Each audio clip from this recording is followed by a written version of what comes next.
Thanks for coming back to my channel. It sure is good to have you here, and we're going to make a couple good things today, hopefully, and play a little bit of music at the end of the video, so stay tuned for that. Please like and subscribe if you're enjoying the content. We'll be doing some more videos as we can. I just hope we can make some stuff that you like and hopefully play some good music that you enjoy listening to. We try to have a good message with everything too, so hope that you're able to take something from that. Today I'm going to make some smash burgers out on the flat top, and we're going to make some collard greens inside here. So what I want to do is just going to show you to start with how to get the collard greens going. They'll be boiling away while we're working on the hamburgers and getting everything together for that. So I'll just kind of go through that process a little bit. We've got some bacon. I'm going to use bacon in the collard greens, just some regular store-bought bacon. We've got some paprika. We've got some cayenne pepper, some black pepper, some kosher salt. I've got onions and jalapenos out here. Those are going to primarily be for the hamburgers. We'll cut those up and grill them out there with the burgers when we're making those. Other than that, though, it's going to be a fun day. So we're looking forward to it. I'm glad you're here. Thanks for watching the video. Thanks for taking a few minutes out to check this out. Okay, so first we want to get our pan hot. We've got the heat on. I don't know, about a little medium high probably is a good guess on that. I think it's between 7 and 8 on my little dial there. We're going to put some bacon in the pan. This is stainless steel pan, so we want to let it get heated up first. These pans are pretty non-stick once you get them nice and hot, and then you get some grease going in them.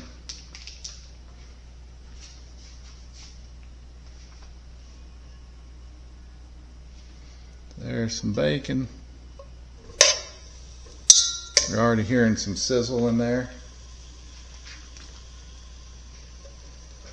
Just a few pieces. We don't need that much. We're going to try to make this have some seasoning too, but just enough bacon to get us going. We'll use all the rendered fat in there, and I've got some frozen collard greens. I like to use those because they're handy. They're easy to pull out of the freezer and throw in a pot. Try to let them thaw out if you can, so you're not cooling the liquid way down when you start adding them to the pot. Frozen stuff is great. Frozen vegetables are really good. It's a great invention, and they're handy to have in the house, but you got to remember that whatever you put them in, they're like little ice cubes. Just kind of separate the bacon out so it all cooks down pretty evenly. You don't have to cook this like you're going to eat it for breakfast either. You just really want to render some of the fat out, and then it's going to continue to cook with the greens at the same time while you've got your water and everything else in there. Alright, something that comes in real handy for me is one of these little electric tea kettles. You can use this to get your water boiling before you put it in a pot like this with some other ingredients.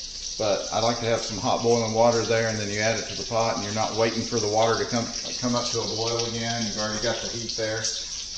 We'll go ahead and, our bacon's about ready here. We're going to add our collard greens, our seasonings, and then the water and a little bit of vinegar to it, and get that going for you. Alright, so we've got 2 bags, or 14-ounce bags of chopped collard greens. I've got the bacon pulled off the heat for right now, just as we're adding this. We just don't want a lot of grease splattering up. It's going to be a little bit of a reaction when you add these cold, wet collard greens to this pan, so you just don't want a lot of grease splashing you in the face or anything like that. We'll get those in there. Got lots of heat from the bacon.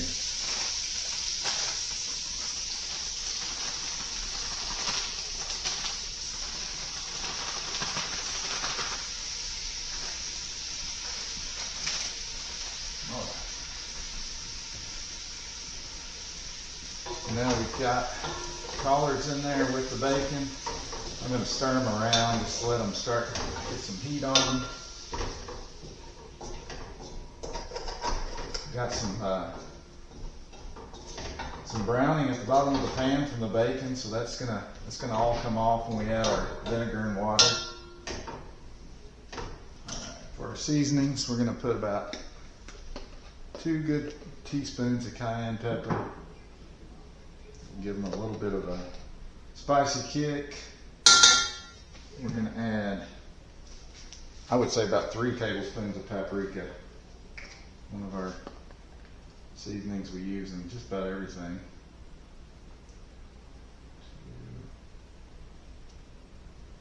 2, 3. A whole bunch of cranks of fresh ground black pepper.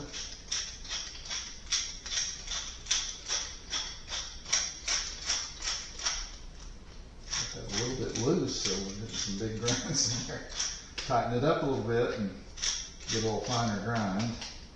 And then, of course, some salt. We're going to put 3 good pinches of salt in here. We can add some more later if we need to. Okay, so we're back on the heat now. Just kind of stirring in our seasonings, mixing all that together. Now I'm going to add from our hot tea kettle enough water to cover the greens all the way. You want to get them all the way submerged. There's a little extra because it's going to cook down. You can cover the pot, and that's going to prevent the steam from escaping. Or cook them open, and you might have to add a little more water later on. Either way is fine, but I think most people probably put a lid on the pot and just let them cook away, and you don't lose too much of your liquid while you're doing that. All right, now we've got the hot water in there, we've got the heat on. We're gonna add a little bit of beef base. Like I said, it's probably about a good tablespoon. That off the spoon, it's a little sticky. Get rid of that. Now just a good splash of apple cider vinegar.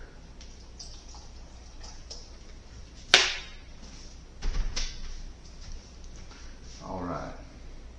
So now we'll get these boiling. Once they get to a boil, we will turn the heat down real low and just let them simmer for a while. And then we'll get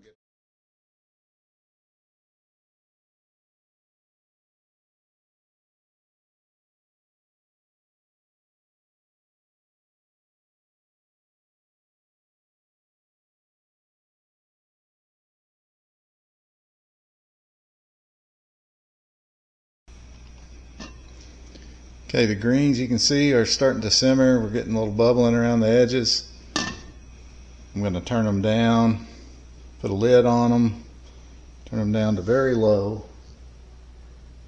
We just want them to simmer for really an hour and a half, 2 hours, even longer if you want to. You just want to let them cook down and get nice and tender. You don't want tough, undercooked greens. That's not ever a good thing to have.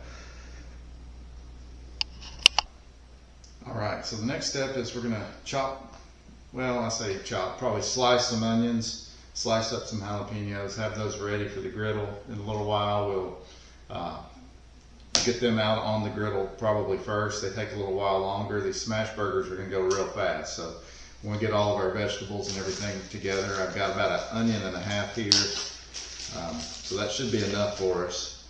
And one of the things I like to do, let me get this out of the way, I like to just keep a little bowl on the counter, and as you have scraps and things you need to throw out, you can just toss them in there.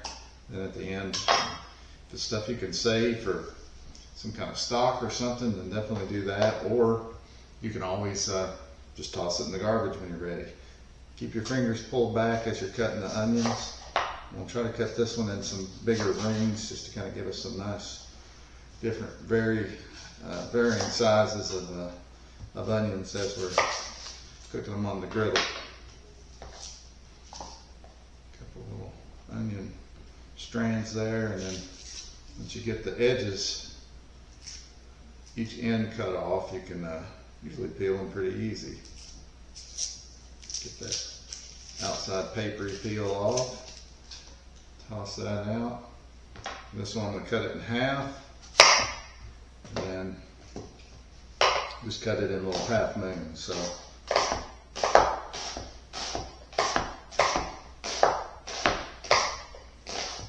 got to get them nice and thin, cook a little faster out there, and you'll get a little bit more crispy and a little bit more of that caramelization on them. You get them on the griddle. So these are all cut.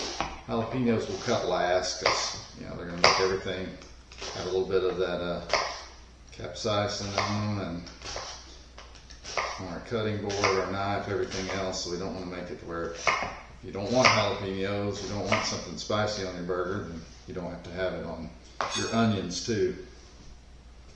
You just cut the ends off the jalapenos and then just slice them in little circles.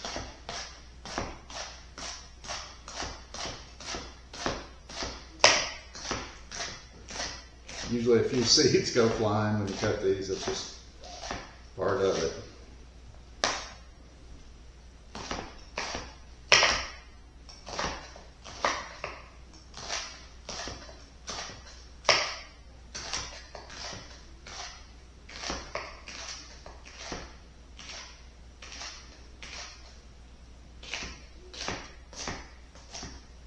Keep your fingers back. You want to keep your fingers curled when you're cutting with a knife. I'm not always the best at it. I try to make sure I'm doing that. It's real dangerous if your fingers are pointed out and you've got the knife going up and down. All right, we'll get the vegetables ready. We got those ready to go, so we'll get the griddle starting to heat up, and then we'll roll up some burgers. These smash burgers, you roll them into about 1/8 of a pound ball. Just a small little meatball is basically what you make. You put them on the griddle, let them start going, then you smash them down and then flip them over, and it really only takes a couple minutes once they get going on the griddle. We got a couple 1-pound packages of ground chuck, 80/20. I get this from the local slaughterhouse. It's really good meat. Some of the best you can get, and I swear by it. We're going to roll it into a little, I'm going to get like 1/8 of a pound ball, about that size right there. It's going to be the perfect size for a smash burger. You want them nice and thin. You don't want a big, thick, huge piece of meat that will fit on a bun. Get another one there.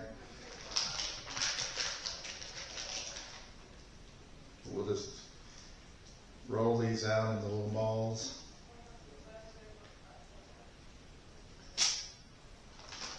Time we have out of a pound, you should get about 8.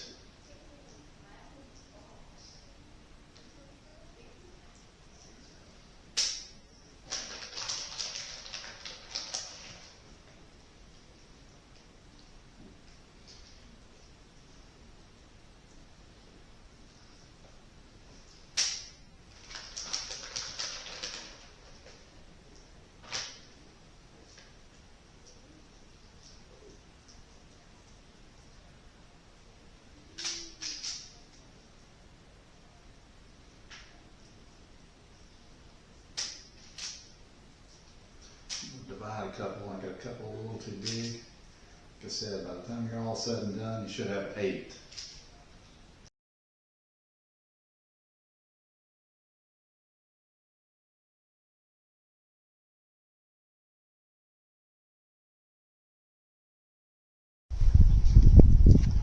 All right, so we've got our burgers rolled out here. We've got about 16 little balls, give or take. We've got our chopped vegetables, our jalapenos and onions.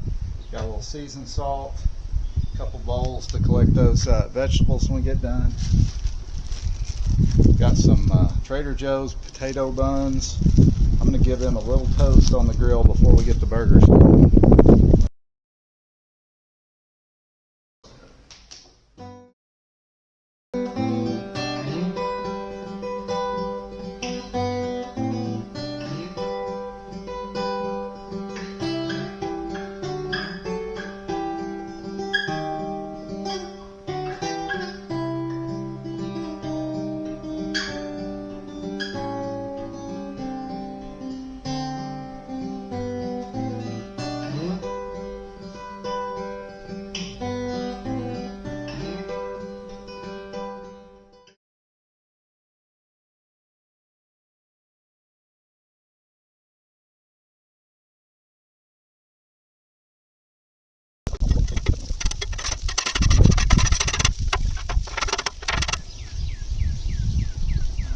some burgers going now.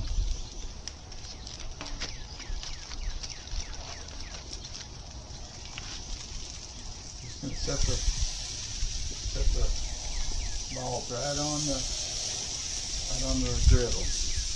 Give them enough room because they are going to flatten out and smash them for sure.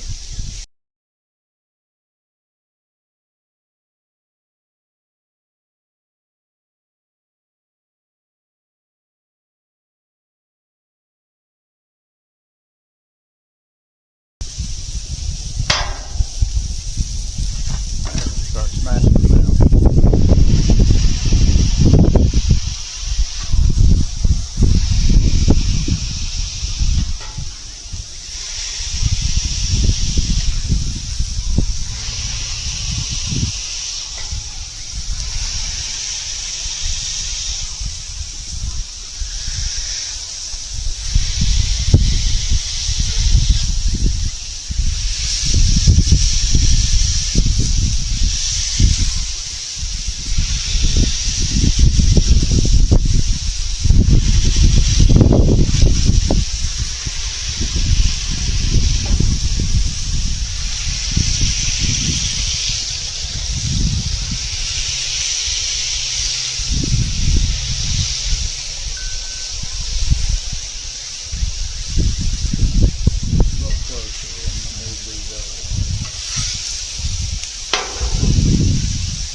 They're looking good so far.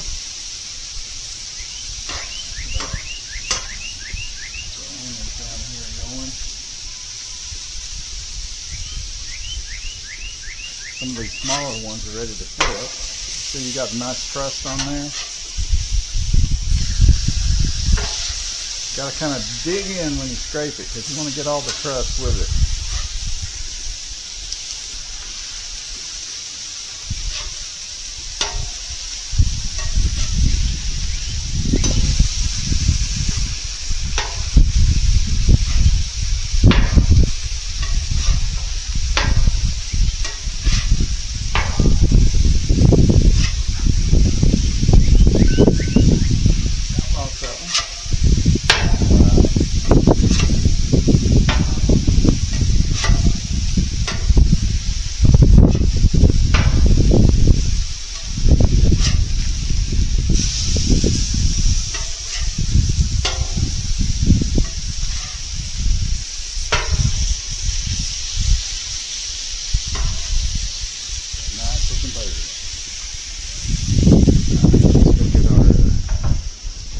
For a minute, we'll get our plate ready to pick them up.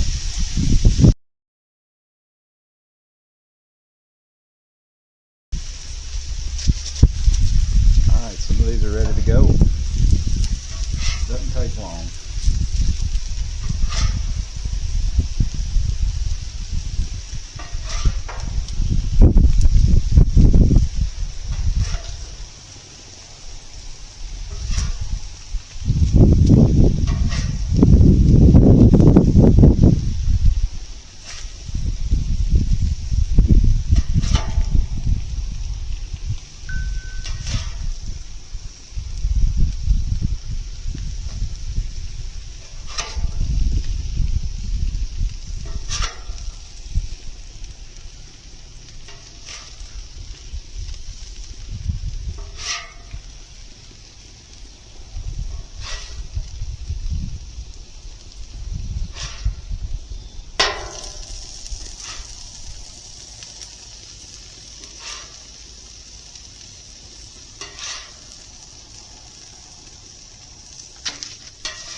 Alright. Scrape this off a little bit. Let that run over grease back on that onions and everything. Get all that off.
Stragglers in there.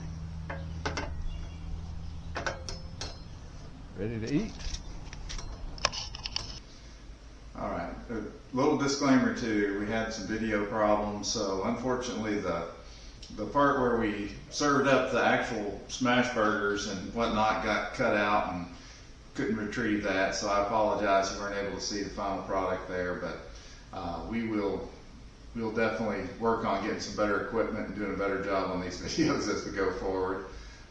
This is a song that probably my favorite gospel Christian song that we sing at church, and the message is just 100% right on target, and I hope you get a blessing from it.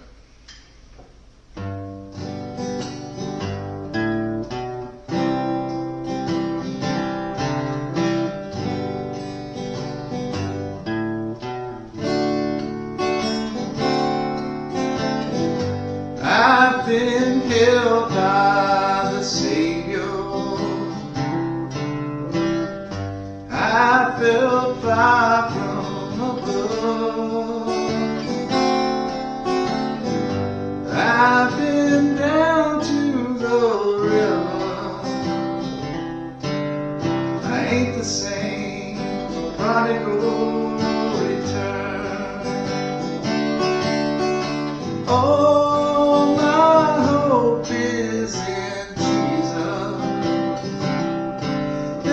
God, my yesterday's gone. All my sins are forgiven. Oh, I've been washed by the blood. I'm no stranger to the prison.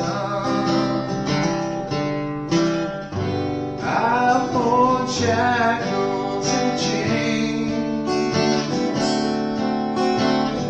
I've been freed and forgiven.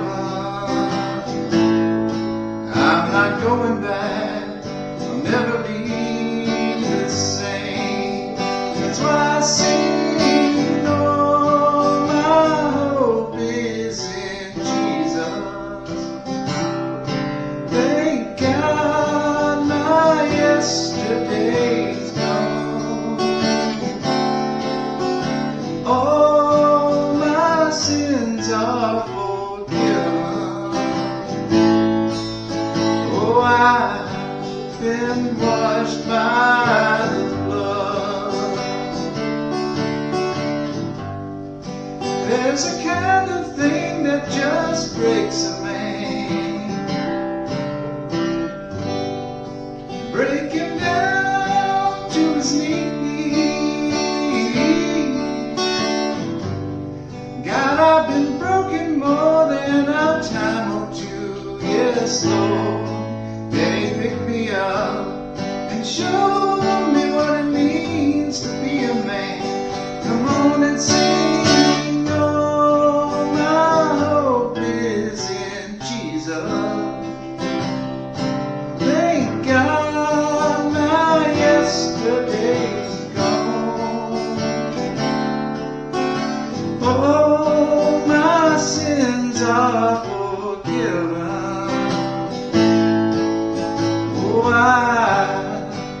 go.